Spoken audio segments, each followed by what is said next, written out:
हाँ भाई, देखो वैसे तो इस प्रॉपर्टी के अंदर ना इतना ज्यादा कंफ्यूजन वाली बात है नहीं। इसमें बस इतना काम आपको करना है कि ऑलवेज ये वाली प्रॉपर्टी आपको अपने यूनिवर्सल सिलेक्टर के अंदर रख देनी है और बात खत्म हो जाएगी। ठीक है, इससे ये फायदा होगा आपको कि आप जिस एलिमेंट को जितनी हाइट देना चाहोगे उतनी हाइट दे दोगे और वो उतनी ही हाइट एक्सेप्ट करेगा।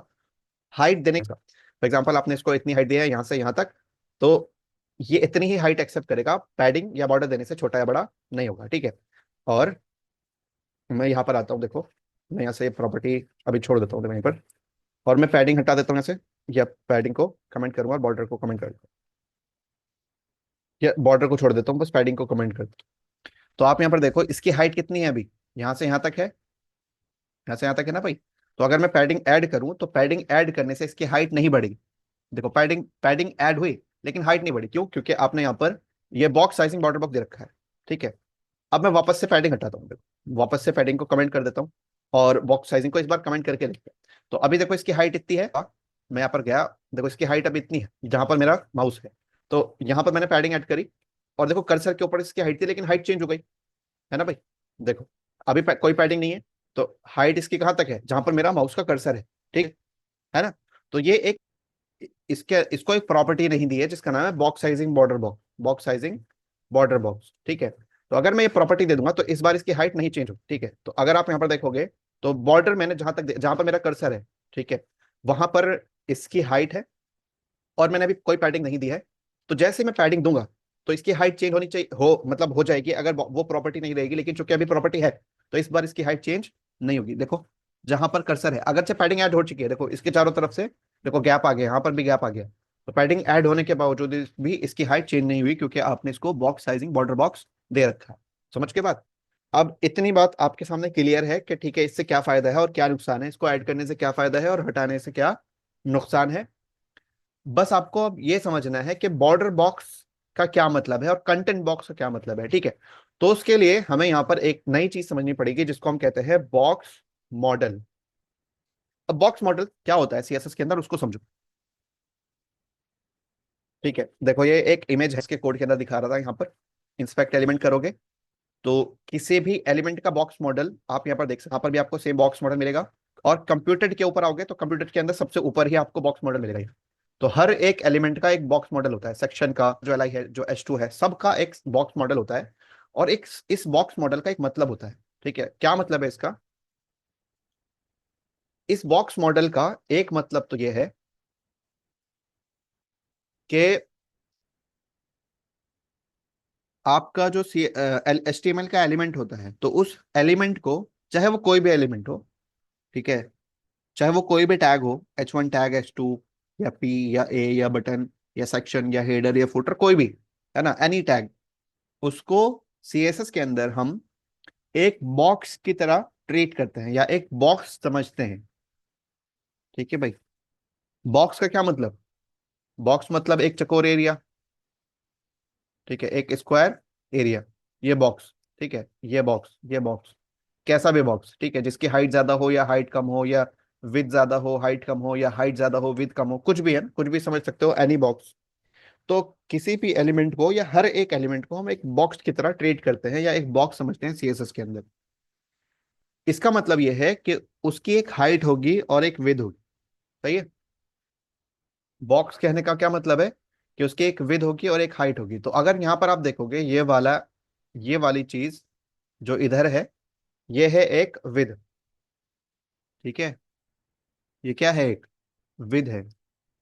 ये जो लिखा हुआ है ना, ये 794, ये एक विद है यानी चौड़ाई है, एलिमेंट की चौड़ाई। और ये जो 160 लिखा हुआ है, ये क्या है? ये एलिमेंट की हाइट है। समझे भाई? और इस हाइट और विथ को मिलाकर ये वाला एरिया बना, ये ब्लू वाला। ठीक है, ये ब्लू वाला एरिया बना, जिसकी हाइट कितनी है? जिसकी हाइट कितनी है यहां से यहां तक, यानी 160 पिक्सल। और विथ कितनी है? 794 पिक्सल। ठीक है, यानी ऑलमोस्ट 800 पिक्सल। तो इसको मिलाकर ये एक बॉक्स बना जो एक एलिमेंट है। ठीक है, और इस एलिमेंट को ये लोग कैसे दिखाते हैं? ये लोग दिखाते हैं ब्लू कलर में। ये जो ब्लू कलर आप देख रहे हो, ये वाला ब्लू कलर, ठीक है, ये ब्लू कलर में आपको दिखाते हैं इस एलिमेंट के मेन एरिया को। ठीक है, ये है एलिमेंट की हाइट और विड्थ।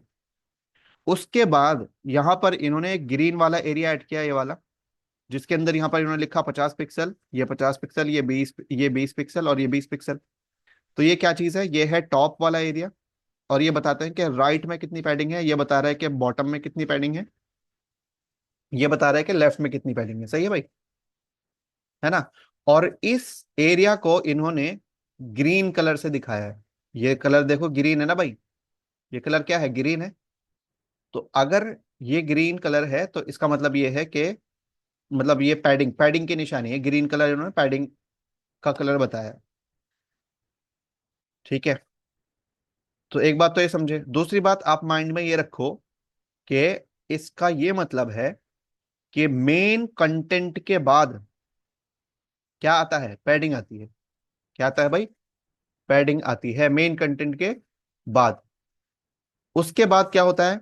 उसके बाद ये थोड़ा येलोइश कलर आता है, मतलब कलर मत समझो, मतलब बॉर्डर आता है, ये चीज आती है बॉर्डर। ठीक है, किसके बाद? पैडिंग के बाद। और यहाँ पर देखो, ये 5 का क्या मतलब है कि टॉप में 5 पिक्सल बॉर्डर है, लेफ्ट में 5 पिक्सल, राइट में और लेफ्ट में और बॉटम में चारों साइड 5 पिक्सल का बॉर्डर है। ठीक है, और वो बॉर्डर किसके बाद आता है? पैडिंग के बाद।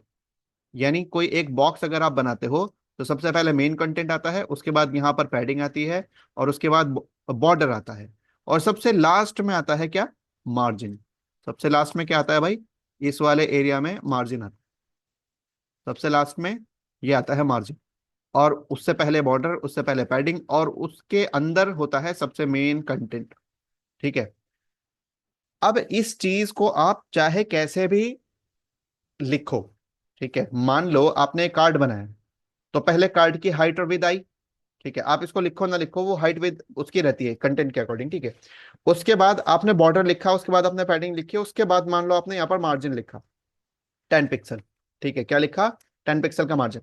तो होना क्या चाहिए था कि आप पहले लिखते पैडिंग, यहाँ पर पैडिंग लिखते, ठीक है, फिर आप लिखते बॉर्डर, फिर आप लिखते मार्जिन। लेकिन आपने क्या किया? सबसे पहले लिख दिया मार्जिन, और उसके बाद लिखा पैडिंग, और उसके बाद लिखा बॉर्डर, है ना? तो होना तो इस फॉर्म में चाहिए था ना, कि पहले आप लिखते क्या? पैडिंग, फिर लिखते बॉर्डर, फिर लिखते मार्जिन। लेकिन आपने क्या लिखा? सबसे पहले लिखा ये मार्जिन, फिर आपने लिखा पैडिंग, फिर आपने लिखा बॉर्डर। तो क्या आपके लिखने से कोई फर्क पड़ेगा? नहीं। बॉक्स मॉडल का यही मतलब है कि आप मार्जिन पहले लिखो अपने कोड के अंदर, या पैडिंग या बॉर्डर, कुछ भी आप पहले लिखो, वो जाएगा इसी फॉर्म में। किस फॉर्म में जाएगा? इस फॉर्म में, कि सबसे पहले पैडिंग अप्लाई होगी, फिर बॉर्डर, फिर मार्जिन। तो अगर आप यहाँ पर देखोगे, तो देखो कार्ड को आपने क्या दिया है? पहले मार्जिन दिया, फिर पैडिंग, फिर बॉर्डर। तो अगर कार्ड का बॉक्स मॉडल देखोगे, देखो मैं यहाँ पर कार्ड के ऊपर क्लिक करता हूँ, ये रहा मेरा कार्ड, कार्ड के ऊपर क्लिक किया। तो देखो आपने पहले क्या लिखा था? मार्जिन लिखा था। तो क्या पहले यहाँ पर पैडिंग की जगह मार्जिन आ गया? भाई क्या यहाँ पर मार्जिन आ गया? नहीं आया ना, पहले पैडिंग आई, उसके बाद बॉर्डर आया, उसके बाद मार्जिन आया। समझे बात? तो बॉक्स मॉडल का एक मतलब ये है कि आप इसको कैसे भी लिखो, इसको पहले लिखो, इसको पहले लिखो, या इसको पहले लिखो, लेकिन जाएगा इसी तरह। पहले नंबर पर ये आएगा, फिर दूसरे नंबर पर बॉर्डर आएगा, फिर तीसरे नंबर पर मार्जिन आएगा। समझ गए बात?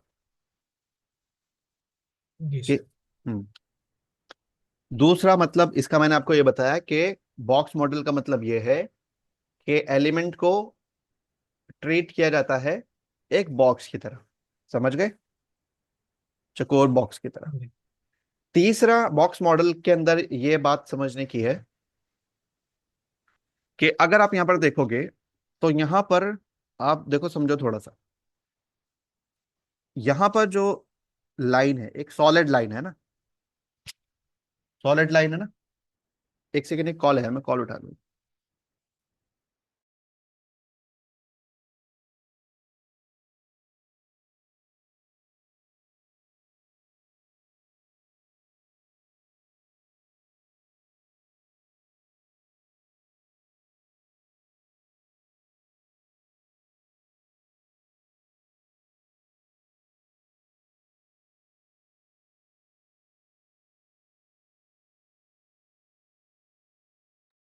हाँ भाई, तो देखो एक बात तो यहाँ पर ये है कि आप यहाँ पर सॉलिड बॉर्डर देख रहे हो, उसके बाद यहाँ पर डैश डैश देख रहे हो, ठीक है, डैश डैश बॉर्डर, उसके बाद अगेन यहाँ पर एक सॉलिड बॉर्डर है और उसके बाद यहाँ पर डैश बॉर्डर है। इसका भी एक खास मतलब है, और वो मतलब ये है कि ये जो एलिमेंट है आपका, ये वाला जो एलिमेंट है, ठीक है, तो इस एलिमेंट की जो हाइट मानी जाएगी वो कहाँ तक मानी जाएगी? पैडिंग तक मानी जाएगी, यहां से यहां तक मानी जाएगी, या फिर यहां से यहां तक मानी जाएगी, या फिर यहां से यहां तक मानी जाएगी? ठीक है भाई, फिर से समझो, देखो इसकी हाइट यहाँ पर कितनी दिख रही है आपको? 160 पिक्सल। लेकिन यहाँ पर पैडिंग भी है 50 पिक्सल की, 50 पिक्सल ऊपर से, 50 नीचे से। तो 50 पिक्सल 50 पिक्सल, ये टोटल कितने हो गए? 100 पिक्सल प्लस 160 पिक्सल, तो 160, तो टोटल कितना हो गया भाई? ये 260। तो क्या इसकी हाइट 260 मानी जाएगी? है ना? क्या इसकी हाइट 260 मानी जाएगी? या फिर आप देखो यहाँ पर 160 पिक्सल यहाँ है, 50 ये, 50 ये, 100 हो गए 260। उसके बाद 5 पिक्सल का बॉर्डर है ऊपर से और नीचे से भी, तो 5 और 5 10। तो क्या इसकी हाइट 160 और फिर 100, ठीक है, और 10 पिक्सल और, तो क्या इसकी हाइट जो है वो 200, सॉरी यहाँ पर ये 100 है ना, हाँ, तो 270 मानी जाएगी क्या इसकी हाइट? या इसकी हाइट 50 50 मार्जिन और मिला लो, ठीक है, तो 50 50 100, तो क्या इसकी हाइट 370 मानी जाएगी? क्या मानी जाएगी इसकी हाइट? ठीक है, कहां तक समझा जाएगा इसको कि यहाँ तक इसकी हाइट है? तो देखो, अगर आपने ये प्रॉपर्टी लगाई है, ये वाली जो बॉक्स मॉडल अभी हम पढ़ रहे थे, तो बॉक्स साइजिंग है ना, बॉक्स साइजिंग अगर आपने प्रॉपर्टी लगाई है और उसके अंदर आपने लिखा है कंटेंट बॉक्स।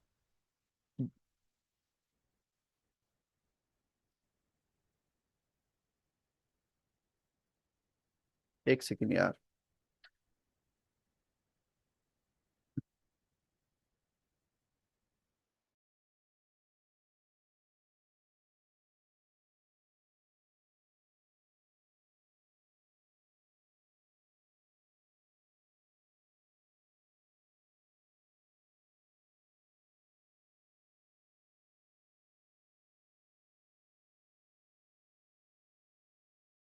ठीक है भाई, तो अगर आपने कंटेंट बॉक्स लिखा है, जो कि मैंने आपको अभी एक प्रॉपर्टी यहाँ पर समझाई थी, एक सेकेंड। ओके, तो देखो इसके अंदर मैंने एक प्रॉपर्टी आपको बताई थी कि बाय डिफॉल्ट बॉक्स साइजिंग जो होता है वो कंटेंट बॉक्स होता है। क्या होता है? कंटेंट बॉक्स, ठीक है। लेकिन अगर आप उसको बॉर्डर बॉक्स करोगे, तो यहाँ पर दो प्रॉपर्टी है, वैल्यू है, एक कंटेंट बॉक्स और एक border box. By default content box, तो कंटेंट बॉक्स का मतलब ये है कि आपने जो हाइट दी है ना, 160 पिक्सल मान लो, तो वो मेन एलिमेंट को जाएगी, यानी इस ब्लू कलर वाले को जाएगी, और उसके अंदर पैडिंग अलग से आएगा और बॉर्डर अलग से आएगा, ठीक है। तो एलिमेंट जो है वो इस ब्लैक लाइन तक है, देखो इस ब्लैक लाइन तक। तो इससे क्या होगा? इससे ये होगा कि 160 अलग साइज लेगा और 50 ये अलग साइज लेगा, ये अलग साइज लेगा, ये अलग और ये अलग। तो एलिमेंट को आपने हाइट दी थी 160 पिक्सल, उसके बावजूद आपने पैडिंग दी 50 50, तो ये 100 आ गया। और उसके बाद आपने 5 पिक्सल का बॉर्डर दिया, तो 10 पिक्सल ही आ गया। तो इसकी हाइट आपने दी थी अगरचे 160, लेकिन उसके बावजूद इसकी हाइट हो जाएगी 270 पिक्सल। 270 पिक्सल, ये खराबी है देखो, समझ रहे हो आखिर? देखो आपने बोला था कि एलिमेंट की हाइट रहेगी 160, ठीक है, और एलिमेंट कहां तक है? यहां तक है, इस ब्लैक लाइन। तो मेन एरिया को जाएगी हाइट 160 जो आपने दी है। अगर, ये मैं कब की बात कर रहा हूं, जब कंटेंट बॉक्स होगा, बॉक्स साइजिंग कंटेंट बॉक्स जो बाय डिफॉल्ट होता है, तो 160 तो मेन एलिमेंट को चली गई, ठीक है, और उसके बाद 50 50 100 और 5 ये, 5 5 ऊपर और नीचे से, तो 110 ये, ठीक है, तो टोटल हो जाएंगे 270। तो एलिमेंट को जानी चाहिए थी 160 हाइट, लेकिन जाएगी 270। लेकिन अगर आपने एलिमेंट को दे दिया क्या? एक नई प्रॉपर्टी जिसका नाम है बॉक्स साइजिंग बॉर्डर बॉक्स, तो इसका मतलब यह है कि बॉक्स की साइजिंग जो मानी जाएगी वो कहां तक मानी जाएगी? बॉर्डर तक मानी जाएगी, यहां तक हाइट मानी जाएगी। इसका मतलब यह है कि आप इस बार जो 160 पिक्सल दे रहे हो ना, वो यहां तक नहीं रहेगा, बल्कि बॉर्डर, पैडिंग और मेन कंटेंट तीनों को मिला के उसकी हाइट 160 होगी, ठीक है। अब देखो, अब ये उल्टा काउंटिंग स्टार्ट करेगा। काउंटिंग उल्टी कैसे स्टार्ट करेगा? कि पहले 5 और 5 10 पिक्सल, तो हाइट में से यानी 160 पिक्सल हाइट में से 10 पिक्सल किसको दे देगा, बॉर्डर को देगा। अब बचे कितने, 150। यहाँ पर लिख देता हूँ, देखो बचे कितने, 150। तो अब 50 पिक्सल आपने पैडिंग बोली है, तो 50 और 50 ऊपर नीचे से, तो 100 पिक्सल इसको दे देगा। ठीक है, ये दे दिया 100 पिक्सल किसको, पैडिंग को। तो अब बचे कितने, 50 पिक्सल। अब जो 50 पिक्सल बचा है ना, वो जाएगा इसको 160 की जगह पर क्या जाएगा, 50 पिक्सल। समझे बात। अब देखो मैं इसको क्लियरली प्रैक्टिकली आपको दिखाता हूँ। यहाँ पर आप गए, देखो मैं इसके अंदर आया और मैं यहाँ से बॉक्स साइजिंग बॉर्डर बॉक्स हटा देता हूँ। अभी इसकी बाय डिफॉल्ट जो है बॉक्स साइजिंग कंटेंट बॉक्स है, यानी मेन एलिमेंट को अलग हाइट जाएगी, बॉर्डर और पैडिंग को अलग जाएगी। तो आप यहाँ पर देखो ये जो कार्ड है, तो आपने बोला था कि इसकी हाइट कितनी रहेगी, 80 पिक्सल। देखो कार्ड को आपने कितना बोला था, 80 पिक्सल। तो आप देखो हाइट कितनी दिखाई दे रही है यहाँ पे, 80 पिक्सल। फिर 10 पिक्सल ऊपर नीचे से पैडिंग, तो टोटल हो गए 100 पिक्सल। और उसके बाद 2 और 2 4, तो मतलब 4 पिक्सल का बॉर्डर। तो ये टोटल हो गए 104 पिक्सल। ठीक है। लेकिन अगर आपने यहाँ पर बोल दिया कि box sizing border box, box sizing border box, तो अब उल्टा काम स्टार्ट होगा, यानी पहले 80 पिक्सल में से वो 4 पिक्सल देगा बॉर्डर को, फिर ऊपर से 10 पिक्सल, नीचे से 10 पिक्सल, 20 पिक्सल देगा पैडिंग को, और बाकी जो बचेगा वो हाइट के अंदर जाएगा। तो अब देखो आप, तो 80 में से 2 और 2 4, 4 पिक्सल किसको गया, बॉर्डर को। बचा कितना, यहां पर लिखता हूं देखो मैं, 80 पिक्सल है, 80 पिक्सल में से, ठीक है, माइनस हो गए 4 पिक्सल, ठीक है, इधर आ गए। तो बचा कितना, 76। ठीक है, अब 76 में से देखो 10 पिक्सल पैडिंग ऊपर नीचे, ऊपर और नीचे, तो टोटल हो गए 20 पिक्सल। तो इसमें 20 पिक्सल और माइनस हो गए। ठीक है, अब बचा कितना, आपके पास बचा इस बार 56। कितना बचा भाई, 56। तो हाइट को मिला है इस बार कितना, 56। समझे। तो इस बार हाइट क्यों चेंज नहीं होगी, क्योंकि हाइट, इसको मेन कंटेंट को इसने दिया है 56, फिर 10 10 10 पैडिंग को दिया, फिर 2 इसको। तो अगर इसको टोटल काउंट करोगे तो 56 ये, ठीक है, प्लस 10 और 10 20, 20 पिक्सल ये, और 2 और 2 4, तो 4 पिक्सल ये। ठीक है, तो टोटल कितने हो जाएंगे, ये हो जाएंगे 80 पिक्सल। तो हाइट इसलिए चेंज नहीं होगी क्योंकि वो इस तरीके से चीजों को बांटेगा कि हाइट 80 पिक्सल ही रहे। समझे भाई। रवि समझ में आ गया। जी जी। तो अगरचे आप लोगों को लग रहा होगा कि यार क्या बकवास टॉपिक है आज का, लेकिन ये समझने वाला टॉपिक है बस। ठीक है, इसमें करना कुछ भी नहीं है आपको, लिटरली इसके अंदर कुछ नहीं करना है। आपको बस आना है यूनिवर्सल सिलेक्टर के अंदर, एक चीज अप्लाई कर देनी है और आपका काम हो जाएगा। लेकिन इसका समझना बहुत जरूरी है, क्योंकि ये एक टॉपिक है जो इंटरव्यूज के अंदर भी पूछ लिया जाता है, और इसका समझना इसलिए भी जरूरी है कि बॉक्स मॉडल इसके बिना समझ नहीं आएगा। ठीक है, इसके बिना आप परेशान रहोगे कि यार आपने तो हाइट दी थी 100 पिक्सल, लेकिन इसकी हाइट ज्यादा बढ़ रही है। ठीक है, हाइट ज्यादा बढ़ जा रही है इसकी, 120 पिक्सल हो गई, आपने दी थी 100 पिक्सल। तो इसका समझना इसलिए जरूरी है कि अगर आपको यही चीज समझ नहीं आई ना, तो आप हमेशा परेशान रहोगे सीएसएस के अंदर, इससे खराबियां बहुत सारी आ जाती हैं। ठीक है भाई, इसलिए इसका समझना जरूरी है। ठीक है, कोई डाउट है इसके अंदर। नहीं सर। तो आज के लिए बस इतना ही रखते हैं, और देखेंगे फिर बाकी चीजें अब, मतलब आगे फटाफट सीएसएस आगे बढ़ेंगे सीएसएस के अंदर। तो आज के लिए बस इतना ही रखते हैं। ठीक है, ये कोड मैं आपको शेयर कर दूंगा, वीडियोस भी शेयर कर दूंगा।